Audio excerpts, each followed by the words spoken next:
Hi friends, എല്ലാവർക്കും നമസ്കാരം. ജിനീസ് വേൾഡിൻ്റെ മറ്റൊരു എപ്പിസോഡിലേക്ക് എല്ലാ പ്രിയപ്പെട്ട കൂട്ടുകാർക്കും സ്വാഗതം. ഇന്ന് നമ്മൾ കാണാൻ പോകുന്നത് മൈസൂർ പാലസിൻ്റെ വിശേഷങ്ങളാണ്.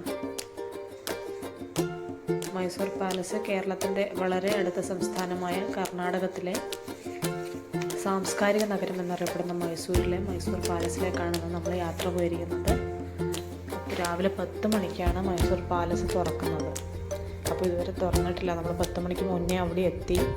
അപ്പോൾ അതിൻ്റെ പുറത്ത് നിന്നുള്ള കുറച്ച് കാഴ്ചകളാണ് നമ്മൾ കാണുന്നത്. അപ്പോൾ നമ്മൾ പാലസിൻ്റെ അകത്തേക്ക് കടന്നു. എൻട്രി ഫീ വരുന്നത് 100 രൂപയാണ് മുതിർന്നവർക്ക് വരുന്ന എൻട്രി ഫീ. അതുപോലെ കുട്ടികൾക്ക് 50 രൂപ. 7 വയസ്സിന് താഴെയുള്ള കുട്ടികൾക്ക് ടിക്കറ്റ് തികച്ചും സൗജന്യമാണ്. അത് കഴിഞ്ഞിട്ട് നമ്മൾ അവിടെയുള്ള സെക്യൂരിറ്റി ഗാർഡിന് ടിക്കറ്റ് കാണിച്ചു കഴിഞ്ഞാൽ അവർ നമ്മളെ അകത്തേക്ക് കയറ്റി വിടും.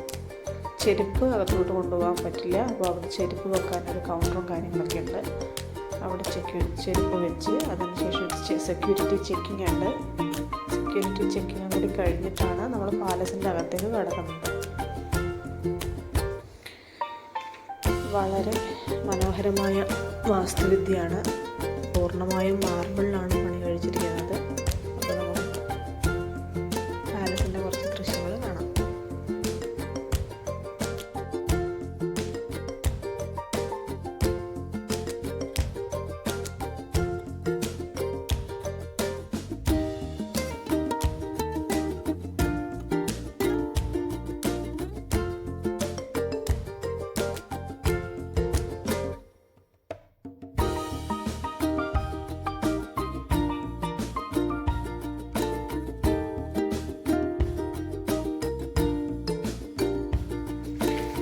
പാലസിലെ ഈ ചുമരിൽ കാണുന്ന ഈ ചുമർ ചിത്രങ്ങളെക്കുറിച്ച് പറയുകയാണെങ്കിൽ, ഈ ചിത്രപ്പണികളെല്ലാം പണി കഴിപ്പിച്ചിരിക്കുന്നത് രവിവർമ്മ ചിത്രങ്ങളാണ്. രവിവർമ്മ ചിത്രങ്ങളാണ് നമുക്ക് ചുമർ ചിത്രങ്ങളെല്ലാം കാണാൻ പറ്റുന്നത്.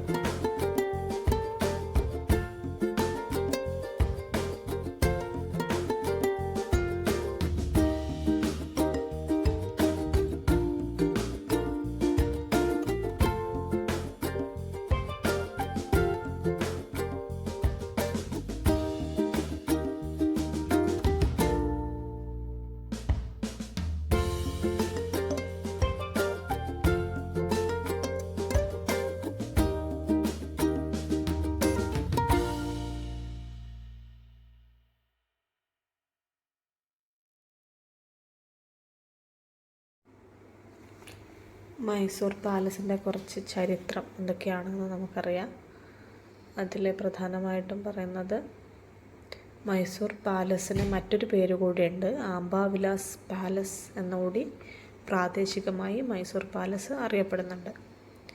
മൈസൂർ ഭരിച്ചിരുന്ന വാഡയാർ രാജവംശത്തിൻ്റെ ഔദ്യോഗിക വസതിയായിരുന്നു ഈ കൊട്ടാരം. 1912 ആർക്കിടെക്റ്റായ ഹെൻറി ഇർവിൻ ഇൻഡോ സാൻസനിക് സ്റ്റൈലിൽ പണി കഴിപ്പിച്ച, നമ്മളെല്ലാവരും കൗതുകത്തോടെ നോക്കിക്കാണുന്ന, ദക്ഷിണേന്ത്യയിലെ തന്നെ ഏറ്റവും കൂടുതൽ സന്ദർശകരുള്ള ഒരു കൊട്ടാരമാണ് മൈസൂർ കൊട്ടാരം. ഇതിൻ്റെ വാസ്തുവിദ്യയെക്കുറിച്ച് പറയുകയാണെങ്കിൽ, ഹിന്ദു, രജപുത്ര, ഗോത്തിക്, ഇസ്ലാം വാസ്തുവിദ്യകളുടെ സങ്കരരൂപമായ ഇൻഡോ സാൻസനിക് എന്ന വാസ്തുശൈലിയിലാണ് ബ്രിട്ടീഷുകാരനായ ഹെൻറി ഇർവിൻ ഇത് നിർമ്മിച്ചിരിക്കുന്നത്. അർദ്ധകുംഭകങ്ങളോട് കൂടിയ 3 നില മന്ദിരമാണ് ഈ കൊട്ടാരം. ഇതിന് ചുറ്റും വളരെ മനോഹരമായ ഒരു പൂന്തോട്ടം കൂടിയുണ്ട്.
ക്ഷേത്രത്തിൻ്റെ കോമ്പൗണ്ടിനകത്ത് തന്നെ ഏകദേശം 12 ഹൈന്ദവ ക്ഷേത്രങ്ങൾ സ്ഥിതി ചെയ്യുന്നുണ്ട്.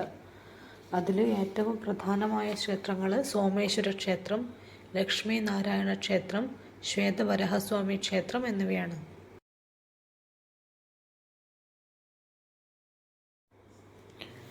മൈസൂരിലെ തന്നെ ഏറ്റവും വലിയ മഹോത്സവമായ ദസറയാണ് ഇവിടം സന്ദർശിക്കാൻ പറ്റിയ ഏറ്റവും മനോഹരമായ സമയം. ദസറ സമയത്ത് മൈസൂർ സിറ്റി മൊത്തം മൈസൂർ പാലസ്, മൈസൂർ സിറ്റി എല്ലാം തന്നെ ലൈറ്റിനാൽ അലങ്കരിച്ചിരിക്കുന്ന മനോഹരമായ കാഴ്ച നമുക്ക് കാണാൻ പറ്റും. മൈസൂർ പാലസിൻ്റെ മനോഹരമായ ഭംഗി ആസ്വദിക്കാൻ പറ്റിയ ഏറ്റവും നല്ലൊരു സമയം ദസറ.